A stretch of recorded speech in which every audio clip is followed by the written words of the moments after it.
नमस्कार, SBT news में आपका स्वागत है। पेश है 17 मई शुक्रवार दोपहर 1:15 बजे राजस्थान की बड़ी खबरें। इस न्यूज बुलेटिन के प्रायोजक है विन्नी केक एंड मोर। सबसे पहले एक नजर डालते हैं आज की हेडलाइंस पर। राजस्थान में प्रचंड गर्मी का 3rd डिग्री टॉर्चर शुरू, 10 जिलों में लू की चेतावनी जारी। सटोरियों की वजह से राजस्थान के 3 दिग्गज नेता बिना चुनाव लड़े 4 जून तक टेंशन में। हाई कोर्ट ने जालोर के ओडवाड़ा गांव में अतिक्रमण की कार्यवाही पर लगा दी रोक। राजस्थान में स्कूलों में गर्मियों की छुट्टियां शुरू, अब उपभोक्ता घर बैठे भर सकेंगे बिजली का बिल, शुरू हुई ये नई सुविधा।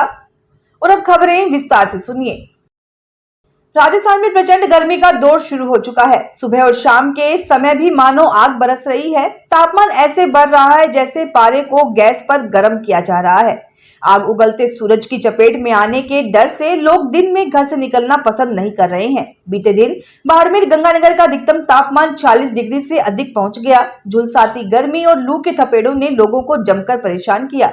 जालोर, चूरू, जैसलमेर, पिलानी, वनस्थली का तापमान 45 डिग्री से अधिक दर्ज किया गया। वहीं करौली, फतेहपुर, संगरिया, अंताबारा, धौलपुर, जोधपुर, कोटा, जयपुर का तापमान 44 डिग्री से अधिक रहा। पूरे प्रदेश में अधिकतम तापमान 42 से 40 डिग्री के बीच तो वहीं न्यूनतम तापमान 27 से 35 डिग्री के मध्य दर्ज किया गया। प्रदेश में हीट वेव, लू और तपन से आमजन बेहाल नजर आ रहे हैं। मौसम विभाग की माने तो आने वाले एक सप्ताह में गर्मी से राहत की कोई उम्मीद नहीं है।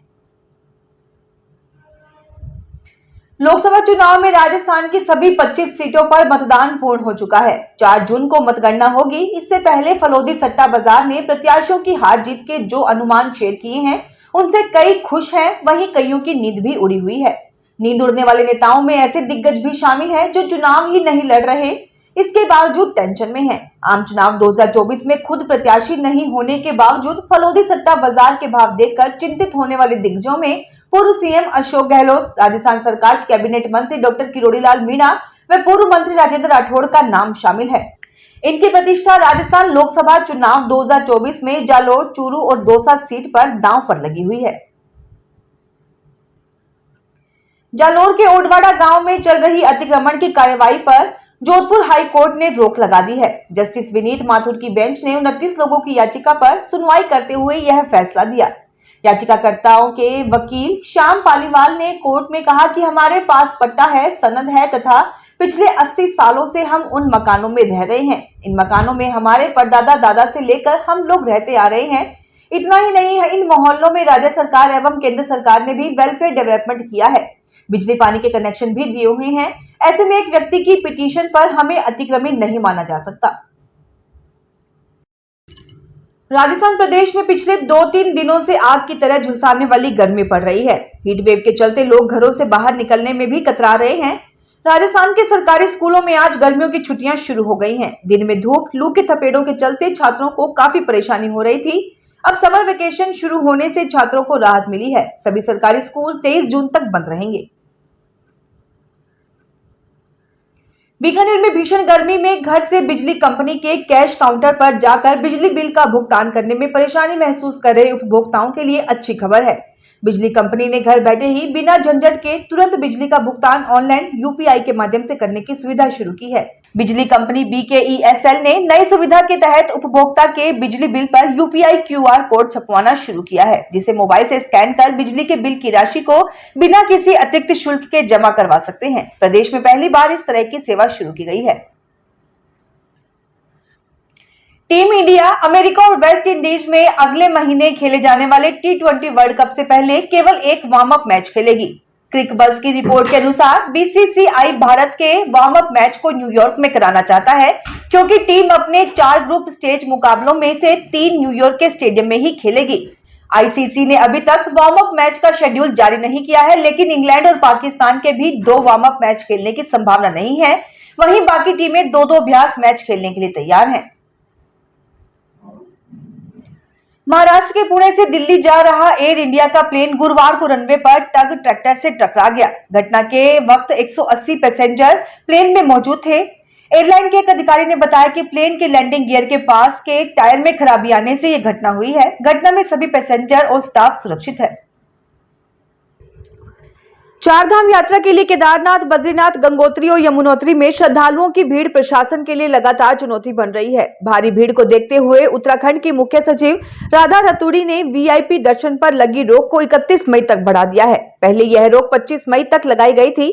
इसके अलावा प्रशासन ने मोबाइल ले जाने को लेकर भी नई एडवाइजरी जारी की है। मंदिर के 50 मीटर के दायरे में श्रद्धालु रील्स और वीडियो नहीं बना सकेंगे। बीते 2 दिन में उत्तराखंड सरकार 5 बड़ी बैठकें कर चुकी है, लेकिन यमुनोत्री और गंगोत्री रूट पर लंबे ट्रैफिक जाम का समाधान नहीं मिल पा रहा है। अजमेर दरगाह में जियारत करने आई बदमाश एक बार फिर महिला जायरीन के गले से सोने की चेन तोड़कर भाग गए। महिला चित्तौड़गढ़ से अजमेर दरगाह जियारत करने के लिए आई थी, तब भीड़ का फायदा उठाकर उसके गले से सोने की चेन तोड़ ली। राज्यसभा सांसद कपिल सिब्बल ने गुरुवार को सुप्रीम कोर्ट बार एसोसिएशन का अध्यक्ष चुनाव जीत लिया है। सिब्बल को कुल 1066 वोट मिले, जबकि उनके निकटतम प्रतिद्वंदी वरिष्ठ वकील प्रदीप राय को 689 वोट मिले। इससे पहले भी साल 2001-2 के बीच Sibal Supreme Court Bar Association के अध्यक्ष रह चुके हैं। जोधपुर में जय नारायण व्यास विश्वविद्यालय के विधि संकाय में पहली बार एंट्रेंस टेस्ट के जरिए स्टूडेंट को प्रवेश मिलेगा। ऐसे में इस सत्र से अब एलएलबी त्रिवर्षीय एवं बीएल एलएलबी व बीबीए एलएलबी पंचवर्षीय पाठ्यक्रमों में एंट्रेंस टेस्ट से ही प्रवेश मिल पाएगा। इसके लिए ऑनलाइन आवेदन शुरू हो चुके हैं, जिसकी बिना किसी विलंब शुल्क के साथ 30 मई अंतिम तिथि रखी गई है। यानी अब एडवोकेट बनने के लिए होने वाली पढ़ाई के लिए एंट्रेंस टेस्ट देना होगा। निर्वाचन विभाग ने लोकसभा चुनाव की मतगणना की तैयारियां शुरू कर दी हैं। इसके लिए बनाए गए मतगणना केंद्र पंडित नवल किशोर शर्मा राजकीय पीजी कॉलेज में 150 गणना टेबलों के जरिए काउंटिंग की जाएगी। जिला निर्वाचन अधिकारी देवेंद्र कुमार ने बताया कि इसके लिए तैयारियां की जा रही हैं। केंद्रीय माध्यमिक शिक्षा बोर्ड के 12वीं के परिणाम से असंतुष्ट विद्यार्थी शुक्रवार से अपने अंकों के सत्यापन के लिए ऑनलाइन आवेदन कर सकेंगे। इसकी अंतिम तिथि 21 मई होगी। बोर्ड के परीक्षा नियंत्रक डॉक्टर संयम भारद्वाज के अनुसार विद्यार्थी इसके लिए अधिकृत वेबसाइट पर आवेदन कर सकते हैं। प्रति विषय 500 रुपए का शुल्क देय होगा। विद्यार्थियों को डेबिट या क्रेडिट कार्ड या नेट बैंकिंग के जरिए शुल्क जमा कराना होगा। भारत की 2 मसाला कंपनी एवरेस्ट और एमडीएच के प्रोडक्ट्स पर नेपाल सरकार ने बैन लगा दिया है। नेपाल को इन मसालों में कीटनाशक एथिलीन ऑक्साइड होने का शक है।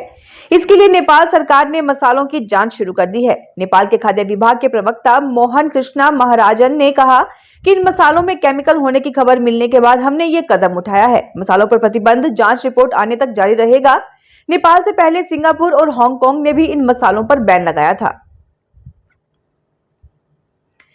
जैसलमेर के गोडावण संरक्षण के प्रयास के तहत सुदासरी व रामदेवरा में ब्रीडिंग सेंटर के सफल प्रयास के बाद गत कांग्रेस सरकार ने रामदेवरा में द ग्रेट इंडियन बस्टर्ड गोडावण के संरक्षण व संवर्धन के लिए टनल बनाने की घोषणा की थी। इसके बाद अब वन विभाग व WII Dehradun wild life institute मंथन में जुटा हुआ है। बजट घोषणा के बाद Rajasthan product area conservation society द्वारा प्रारंभिक तौर पर 8 करोड़ का बजट भी जारी कर दिया गया है। अब टनल की डिजाइन व इसे कैसे बनाने पर विचार किया जा रहा है। फिलहाल इस बुलेटिन में इतना ही। फिर हाजिर होंगे और बड़ी खबरों के साथ।